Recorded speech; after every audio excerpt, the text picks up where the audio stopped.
অনেকে বলতেছে যে প্যান ইন্ডিয়া ছবি, কিন্তু আসলে প্যান ইন্ডিয়ার ওই মানটা নাই এই ছবিতে। আপনি এটা নিয়ে কি বলবেন? প্যান ইন্ডিয়ার মানটা নাই অবশ্য।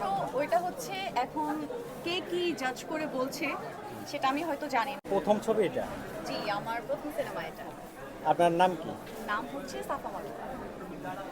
আচ্ছা, এই যে দর্শকদের সাথে মুভি দেখলেন, কি এই প্রথম দেখলেন আজকে?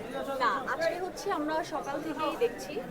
আমরা প্রথম শো দেখেছি মধুমিতা হলে।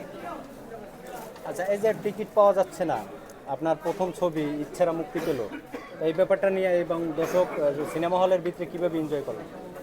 সিনেমা হলের ভিতরে এনজয়টা তো অবশ্যই বলবো যে ঈদের আমেজটা আমরা অবশেষে আনতে পেরেছি।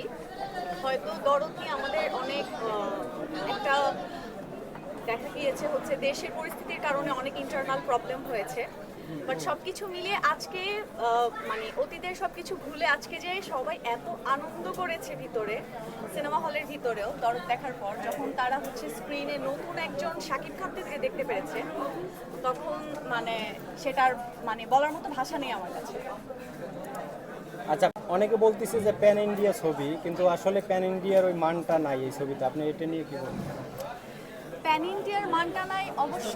ওইটা হচ্ছে এখন কে কি জাজ করে বলছে সেটা আমি হয়তো জানি না, কিন্তু এখানে কিন্তু আমাদের হচ্ছে বাংলাদেশি আর হচ্ছে বলিউডের অ্যাক্ট্রেসের কিন্তু একটা কম্বাইন ছবি ছিল।